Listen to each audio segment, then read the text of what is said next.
Hello, it's Keith here, and this is lesson 11 of the simple series of my 68000 assembly programming tutorials. Today we're going to be looking at the Sega Genesis, and we're going to add joypad or joystick reading to our previous example where we had a little smiley on the screen. We're going to be able to move that smiley around the screen, and we're going to be able to do that by reading in the joystick, and we're also going to do range checking to make sure that the smiley doesn't go outside the edges of the screen. Let's go over to today's code and let's have a look. Okay. So here's the code we're going to be looking at. If I just compile this here, and we'll see what we've got. Okay, so here's the screen, here's our smiley character. Now this is being done with the tile map, so we're just using the tile map, not sprites at this stage. And my emulator's mapped to cursor keys, so if I press the keys here, you can see I'm able to move around the screen, but I cannot go over the edges of the screen because we've got some range checking in place. So that's the example we're going to be coding up today. Now, the code today is based on the simple series, the simple bitmap example, so I'm going to skip fairly quickly over the code that hasn't really changed. So if you've not seen that and you need to work out how to move graphics around the screen, please take a look at that. I'm also going to point out that while this is just using the tile map to draw graphics at the moment, this is the kind of progression of this code. Now the next stage is it's going to be made into a game called YQuest, which I've also done for 6502 and Z80 systems, but we're then going to extend that game and we're going to add hardware sprites to it later. So at the moment I'm really just showing you the most simple way of getting graphics on the screen and moving them around with the joystick, and in my opinion that's using the tile map. So that's why those are the limitations for today's example. Now, the first thing we're doing here is we're defining two memory words here. Now these are for the current XY position of the player and the last XY position, and these are in the RAM area of the Genesis here. So we're defining those for our use. We're then defining our video ports. We've got the header for our cartridge here, of course, and we've got the initialization. We've got a return on an interrupt here, and we've also got the TMSS disabling routines. Some of the Genesis have a copy protection chip we have to disable, so that's what that does. Now here we're setting up our graphics. We're defining the screen settings here. We're just outing all of the screen settings, and we'll see those screen settings further down in the code. So that sets up the graphic screen. Then we're defining the four colors of our palette here for our smiley. And then we're transferring bitmap data into the tile patterns here. Now this is basically all the same as the previous example. It's really here that the code has started changing. So the first thing here, we're initializing the XY position of the player at the start. And then what we're doing is we're loading a dummy value into D3. D3 is going to be used to store the direction keys that have been read in from the joystick. But our normal code is going to not update the screen while no keys are being pressed. So for the first run, we're skipping over that code straight into the drawing routine. Otherwise, we'd never see the starting position of our player. Okay, now let's take a look at the drawing routines and also the read controls dual, which is doing the joystick reading work. Now this is our smiley, and hopefully if you've seen the previous example you recognize this. It's the same smiley graphic, and this code is basically the same as before to set the position in the tile map of that smiley. We have got two versions now: draw player, which draws the smiley, tile 256, or draw blank, which is drawing a blank tile, which is tile 257 in this example. So we've got two versions, one to draw the smiley and one to take it away.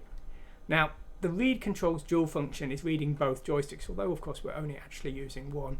Now there's two ports we need to use to do this. One is a direction port, which defines what the other port, each bit, actually does. So we need to set all the port bits to read except for one, which we need to set to write. Now depending on the joystick, joystick 1 or joystick 2, we use different ports. Now for joystick 1 we need to set the bits to read or write using A10009, and to read in or write out to that port, of course, we need to use A10003, and we use A100B and A10005 for joystick 2. Now we're using the same function in each case to actually do the data reading, and unfortunately the reading is a little bit tricky for everything except for up, down, left, right and two fire buttons. Now I think the reason for this is that the Genesis is actually backwards compatible with the Master System, and so basically this first read is simulating a Master System joypad, but then if we want to read more than that we need to basically send a bit sequence to that bit that we set to write here. We set this bit here, bit 6, to write here, and we have to write repeatedly on and off to that port, and that will in successive reads get us the other controlled directions that are available on the Genesis. So you can see here we're able to get A and start here, and then if we continue with another sequence we're able to get the 6 button joypad's extra XYZ and mode.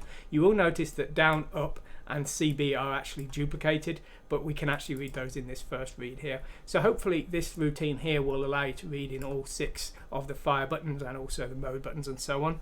So these are basically sending this sequence using each time bit 6, so it's toggling it between 0 and 1, and that tells the joypad to send different joypad buttons each time, and then we're reading them in, moving them into different bytes here, and then shifting those all into a single byte at the end of this, and this gives us a nice neat format where we've got up, down, left, right, fires 1, 2, 3, the start, and then 4, 5, 6, and then the mode button here.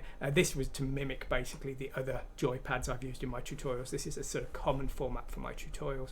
So that's how we're reading in from the joystick here. A little bit of a pain, but as I say, hopefully you can use this code as is and it will get both joysticks for you. Now that's what we're doing to read in our joysticks, and we saw that just here. We're then moving in the result into D3, and we're waiting for any of the directions to be pressed, and until they are, we're just looping there. Now once the joystick has been pressed, we're backing up the current position of the player here.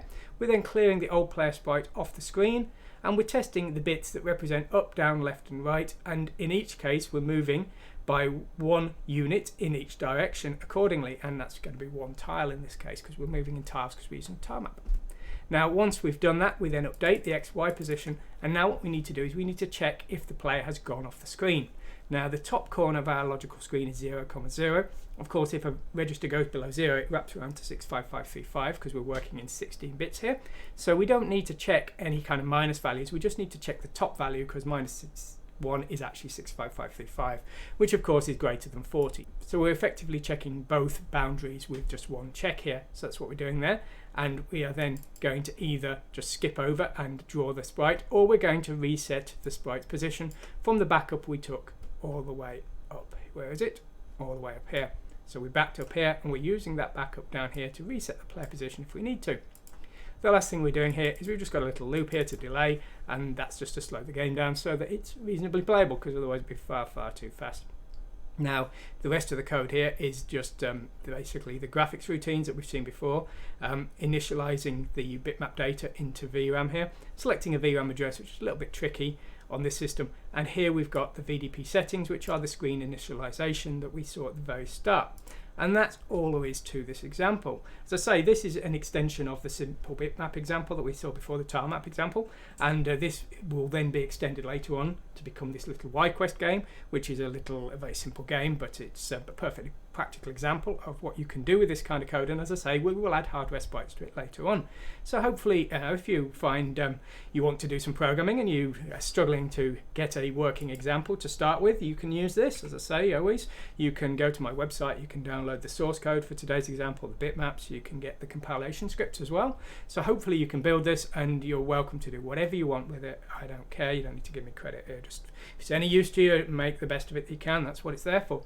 So I hope you'll find this interesting. If you've enjoyed this, make sure you like and subscribe. It helps me out. YouTube recommends based on likes, and people subscribing just keeps my motivation up to keep making more content. So please consider doing that. But anyway, whatever you do, wish you all the best with your programming projects and whatever else you're working on. Thanks for watching today, and goodbye.